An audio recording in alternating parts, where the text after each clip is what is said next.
A lot of people have been asking when to begin. I would also say ask yourself why to begin.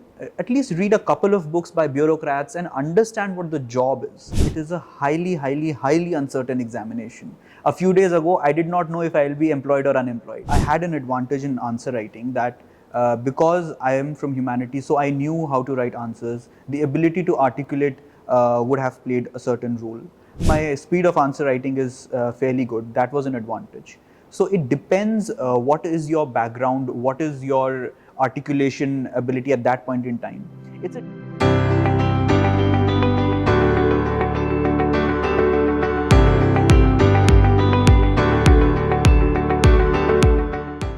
Hello everyone. I welcome you all to this particular session, and in this session we have a very special guest, Mr. Saksham Goel, who has secured the 27th rank in his very first attempt of appearing for the civil services examination. Saksham is a graduate from St. Stephen's College, and he passed out in 2020 and gave the very first attempt in 2021, where he secured this rank. In this particular session, what we're going to do is we'll have a free-wheeling conversation with Saksham, where we're going to discuss with him about what was his strategy in terms of preparing for both general studies as well as for the political science optional paper, and try to gauge as to what you can learn as an aspirant about what things you can keep in mind in preparing during the UPSC journey. What are the do's and don'ts, both from the general studies and the optional point of view? And perhaps in this conversation, we'll also try to explore those aspects of his academic journey which helped him consciously or unconsciously in preparing for this exam. So firstly, welcome Saksham, welcome for taking out, and I would want to thank you for taking out the time as well. Thank you. I'm pretty sure you've been bombarded with wishes, congratulations, and I'm pretty sure you would have needed to put in the extra time to actually come here and meet us. Yeah, but this is, yeah. Nice. So Saksham, let's begin talking primarily from getting a broad idea about your academic journey, from your 11th and 12th level to your graduation, and how has that, or how did that shape your decision to prepare for the civil services exam? So basically in 11th, I got to Delhi in DPS Vasant Kunj, where I took humanities. And because the syllabus was relatively easier, so I decided to join a library at Indian Council of World Affairs at Sapru House. That's where I began reading for the first time a lot of books, particularly about post-independence political history. From there also in the National Book Trust books, which are basically the NCRTs for non-fiction readers, that is where I began. There I came across a lot of books by ex-bureaucrats, by journalists, by economists, by policymakers of India and abroad. Now there I thought that okay, this is a field where I can work and get a lot of job satisfaction in. Secondly, I came across books, for instance, The Idea of India by Sunil Khilnani, where I began to appreciate the role that the bureaucracy has played in India. Then I went to St. Stephen's College to pursue my BA program in economics and political science. In college, there were a lot of alumni who used to come, who were bureaucrats, policymakers, etc. And while listening to them, I understood, okay, this is a place that actually makes a lot of difference. But finally, there was this dilemma between academia and civil services, which out of which two I finally chose civil services. Nice. So, so what I can gauge from you, and from the discussion right now also, and probably from what we were talking about previously before the interview also, that you made a very conscious, first you gave conscious thought about whether you should prepare for civil services or not also. Right. And you made that decision not merely being driven by the idea of social prestige to the influence that you can have, but probably from what you could gauge from the political biographies or the biographies of bureaucrats or their experiences. Right. And which is, I would say, interesting also, because often we come across many aspirants today, who have not really given too much thought about why they should prepare for civil services. So that's refreshing and a positive thing to kind of hear. Now, moving on, can you tell us more about how your college period or your your tenure in Stephens, how did that influence your UPSC preparation? Did it help you in your UPSC preparation, and if so, in what way? So, first of all, I read a lot of books which I talked about during college itself. That helped. Secondly, during my college years, the first year I gave exclusively to college studies. The only thing I did was I took Shubhra ma'am's notes from the institute in 2017 itself, and I used them for my college as well. So whenever a semester began, I used to first read these notes and then went for my academic understandings. So this way, it was a very natural process for me to do political science as an optional. Thirdly, in my second year, I did join a coaching, but I did not attend it much because I did not find it very useful because perhaps of my background. But people should not take away from it that coaching per se is bad or per se is good. It would depend on when you are taking it, what you are taking, and do you need it, right? Then after that, I went to Harvard Summer School for a 7-week course in Principles of Economics, because again there was this dilemma between academics and civil services. Then third year, I again went back purely to academic studies. Then of course COVID lockdown happened. I was at my home, and then I prepared online. One another thing that helped me was perhaps the alumni who came. They used to talk with us very frankly in the cafe and the other places. That also helped me a lot, perhaps getting accustomed to talking to people and understanding how the bureaucracy functions. Nice. So, what you're essentially saying is that your whole college journey, uh, apart from the fact that in the first year you probably read Shubhra ma'am's class notes, etc., you were not, putting your college at the back, on the back foot, and saying that, oh, I'll ignore college and I'll prepare for UPSC. No, I never did In that. fact, you probably focus more on your college academics and focus on excelling that. From what I've read in your DAP, you probably topped the exam there as well. Yeah. Right? So I think that that's a very important message that when students ask us, right, sir, should we not go to college, take examination, some distance course, and full time prepare for UPSC?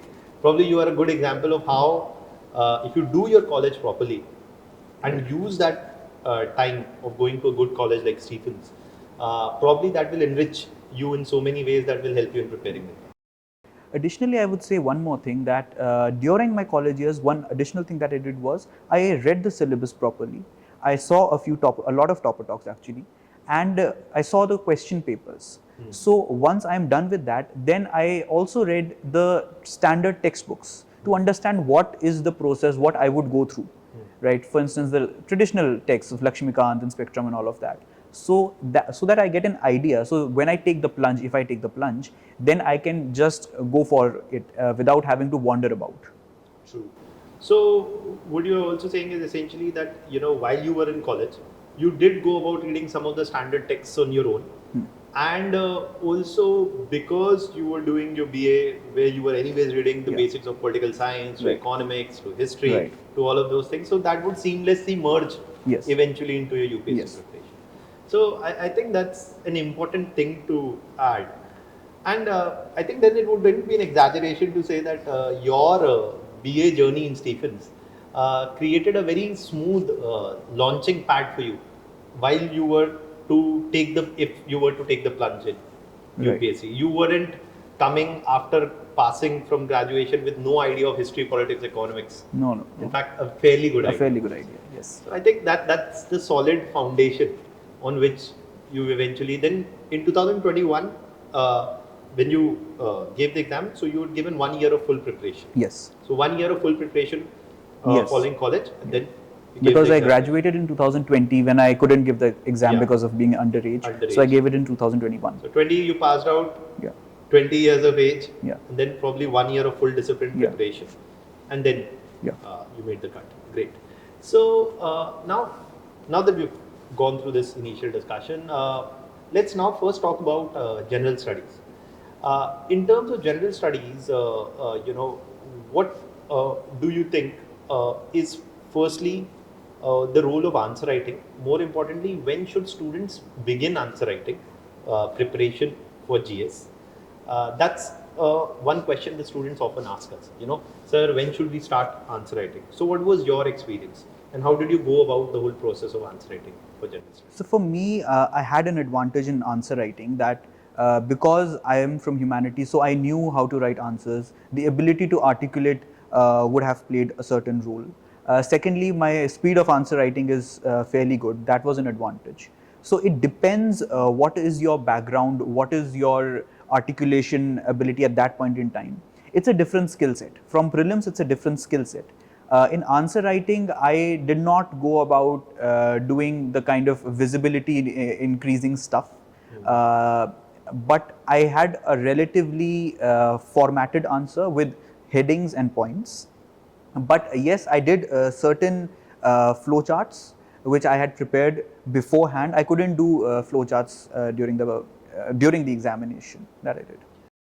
So, in terms of answer writing, as you were saying right now, also, and we were discussing before the interview as well, that what is it that when you were writing answers, so you probably used a mix of both writing in paragraphs as well as points, and was the pattern or the way you wrote answers, was it the same across papers, or did you employ a different style of answer writing, say for an ethics paper as compared to an history answer?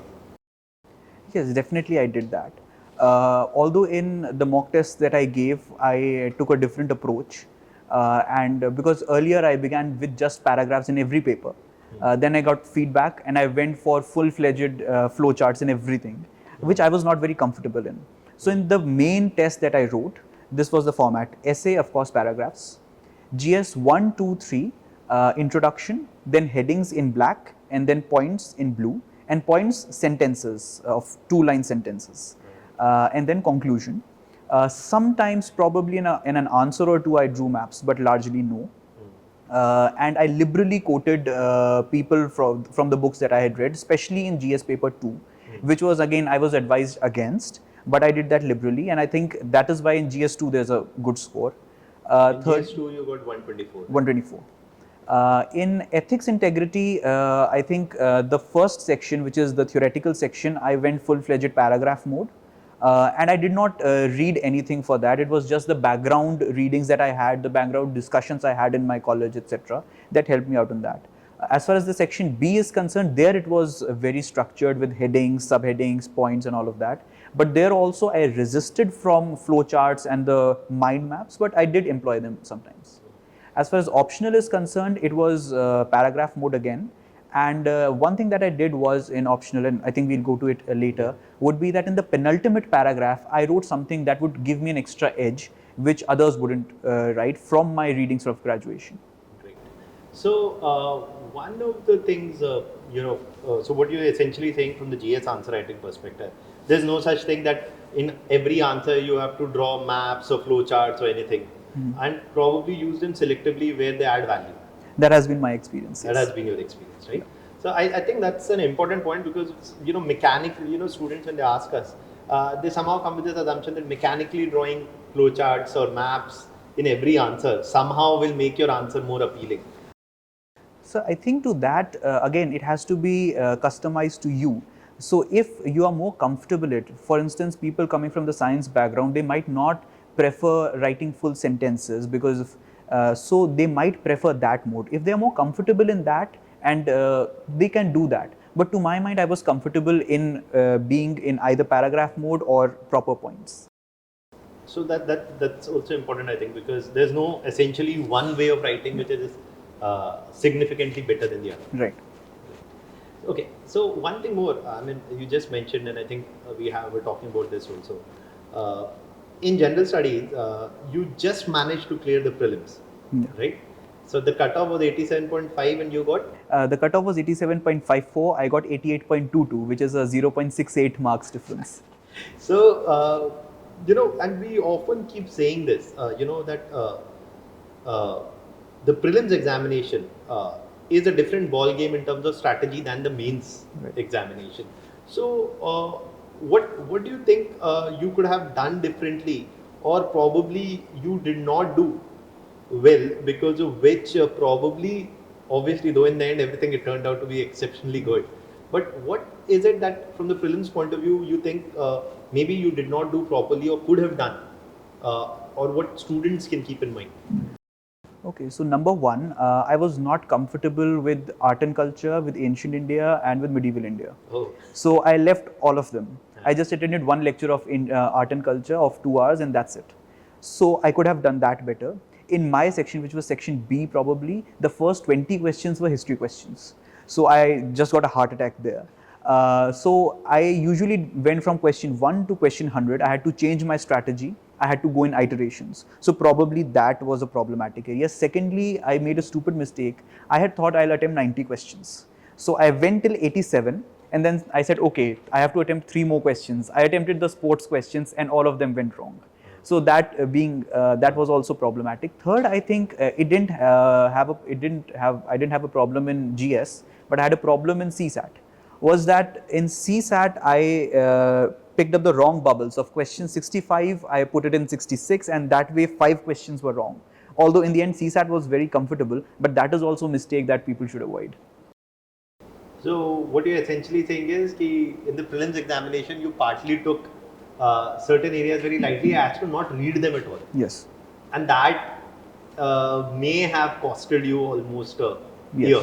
Yes. So I think that's also something important to Yes. keep in mind. But I knew that I won't be able to do them. Because then I invested that time in other subjects. But I knew that I wouldn't be able to do art and culture in ancient and medieval. But yes, if had I done those things also probably I would have gotten in the 90s. You would have been probably more comfortably above the cutoff. So I think that's also one thing to keep in mind, that please don't leave one area and so that at least cover the basics of every area, even if you may not go into much depth in a particular area. Great. Now, the next thing that I wanted to talk to you was about general studies and preparation. And we know that students keep asking this question about which books to read and which standard books to read, and there is no dearth of the standard books which is there. But in my conversation with you even before the interview and right now also, you're pointing out that you went ahead and read a number of other quote-unquote non-standard books, which helped in your GS also, essay also, ethics also, optional also. So can you suggest, for the benefit of the viewer, what can be such books that they can consider reading which will help them in their UPSC journey? Okay, so I would categorize them in 2 categories. One would be that might not directly help you in UPSC, but will indirectly help you. So those would be books like, let's say, My Years with Indira Gandhi by P.C. Alexander, or In Service of India by B.D. Pandey. Those by bureaucrats or by economists who've been in policy making. For instance, An Economist in the Real World by Kaushik Basu, etc. Or books that will help you understand India. That is, for instance, I mentioned Sunil Khilnani's The Idea of India. Second, I would say, is the category which can help you in UPSC directly as well. For instance, Incredible India 2.0 by Amitabh Kant. So that was a fun reading that helped me probably in the governance section. Or The India Way by Dr. S. Jaishankar. So those help out not only in the optionals, they also help out in ethics integrity, because I did not have an examples bank that people have in ethics integrity. I quoted these books as examples. Then in GS paper 2 also. Additionally, what I would say is, still prelims, I used to read New York Times also a bit. So I could quote people from there as well. That also makes an impact, because just quoting Indian Express in the Hindu, I think everyone reads that. So that probably also gives an extra edge. Okay, so coming from this point where you mentioned about the New York Times or the Indian Express or the Hindu, etc. What is your suggestion, or what was your strategy to go about dealing with newspapers, in the sense about, did you make separate notes for current affairs, or how did you go about processing current affairs, both from the prelims and the mains perspective? So for prelims and mains, it was largely integrated. I began with actually making notes of the newspapers and then going about the various video summaries that are there. But after 1 month, I was so exhausted that I left all of it. Newspapers, after 3 or 4 months, I was giving 15-20 minutes to the text of the newspaper, and then I just deleted that. I did read the op-eds, preferably from Indian Express. What I did for those was I created a file in my laptop with UPSC dynamic written in it, and then there were sections for economy, for politics, and so on and so forth. And then within those there were files, Word documents of the prominent authors that keep writing, and then a miscellaneous section. Whenever I found a good one, I used to summarize them in very brief. And then after all of that was done, when prelims was cleared, I made a combined PDF of it. It was, I think, for international relations about 170 pages, and for others it was around 80-90 pages. So that was purely for mains. Also ORF, a lot of articles I did of Kabir Taneja, Harsh Pant, Samir Saran, all of those. That was the pure mains preparation. For the integrated preparation part, one, I did the monthly magazines, and I made one pages for every article there. Now what happens in monthly magazines is there are big articles and there are small articles, but the medium articles aren't there. So for that, what I did was, after every 3 or 4 months, I used to open the Indian Express Explained section, and of those 3 months, there must have been around 100 important articles in that. Used to take their links and then made notes. So by the end of it, for an entire year, there were just 50-60 pages of notes of that portion. That also, I think, really helped me out. So that another thing. Thirdly, I took a current affairs course, and I got notes of it. Those also helped, and that was the current affairs preparation. So basically, when it came to processing the newspapers, what you did not do was making daily notes of newspapers. What you probably did was, you were referring to the Indian Express, and what you did was you went about subject wise, and also primarily looking at them from the point of view of who are the major authors in that section, and then condense those articles, write their summary, and then by the end of it you have your own 100-200 pages of summaries available with you, which you can use in multiple places. Yes. And I can quote people. And you can quote people, because from your political science optional point of view, and your ethics paper also, you could go ahead and quote, and even in GS2. Also, another thing which I don't know if it qualifies as current affairs was, I never left reading these books. So books that came, for instance, The Art of Bitfulness by Nandan Nilekani, or B.D. Pandey's book that was released, or other books that was Tyranny of Merit by Michael Sandel, those books which came during that period that were fresh, I used them also. I don't know if it qualifies as current affairs, but that also, I think, added to the answers. And so in these books, so if you're reading The Tyranny of Merit by Michael Sandel, or many of these books, so did you go about and make a summary of these books as well? No, not really. If I found a sentence which was really catchy, I had a Kunji kind of a diary. I wrote those sentences that I can use, but I did not make a summary out of it. I understood the key arguments of the book. Right. Got it. Okay, so I think that's kind of pretty important, in the sense that what you're saying is that while people keep talking about reading this guidebook and that guidebook, you had a more relatively guidebook-free approach. Yeah, for ethics, integrity, essay, and be optional. Yes. Because, and that may have also brought in a certain degree of what we say ingenuity to your answers also. Probably. Great. Nice. Now, moving towards the optional aspect. So, so first thing was, what were your decision points in terms of thinking about the optional? In terms of how did you go about deciding which optional to take? That's one question. The second is, then how did you go about approaching the whole preparation of the optional itself? So it was a pretty natural choice for me, because it was my graduation subject. So it was pretty natural for me, and in my first year itself, as I told you, I got ma'am's notes and I read them. So it was a very seamless, synchronized preparation with graduation happening.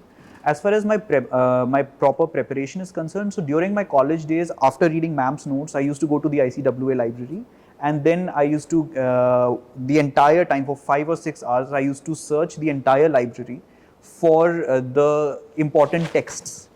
Once I got them photocopied. This every semester I did thrice.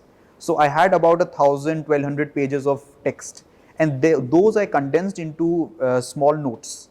Right now, that was purely for college. That was not optional wise. Now, out of those notes which I thought were relevant for UPSC when I properly began, I plucked them out of my notebook and I tucked them into ma'am's notes, and then I scanned all of it and I made that as my text. And the pen drive I've given you, that has all of it if the institute wants. And after that, between the prelims and mains, I made a very concise summary of it.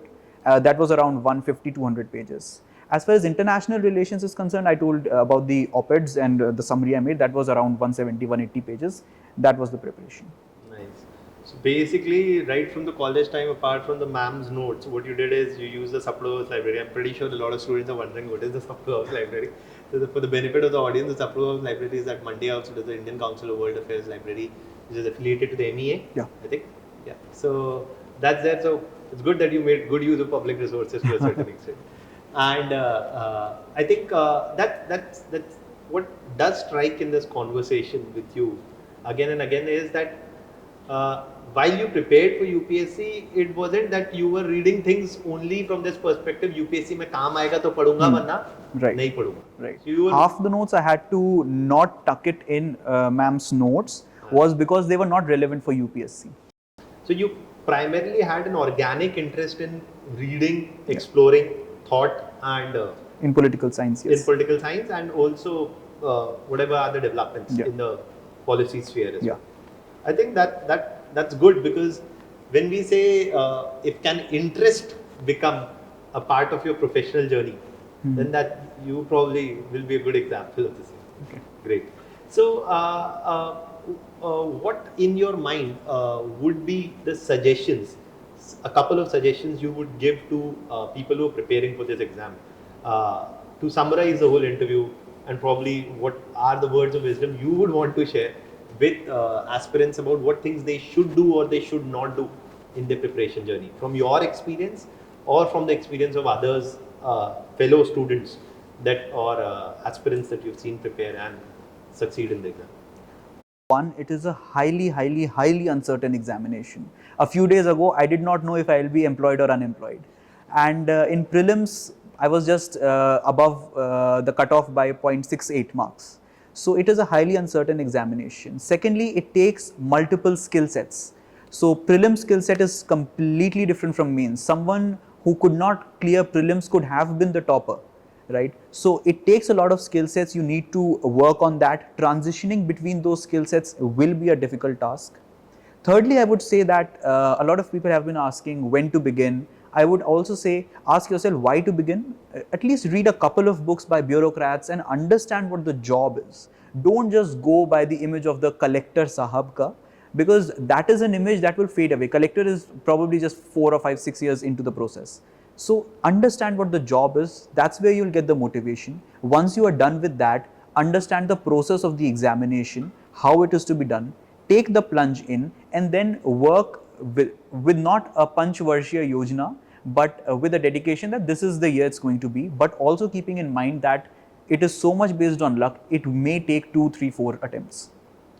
I think those words of wisdom coming from a first attempter also kind of reflects a certain degree of probably an understanding of the whole wider universe of people who make it through the civil services, right? So I think that's a very important message, that if you have the ability and the hard work and more importantly the intent, the examination may reward you with success, but at the same point of time don't get too disheartened by failures, because there also you will learn something and probably do better the next time. So thank you, Saksham. Thank you for taking out the time, and it's been a pleasure talking to you. Thank you. I'm pretty sure you will contribute not just to policy making or its implementation, but probably to the wider academic universe as well, with your breadth of reading. Thank you. Challenge. Thank you.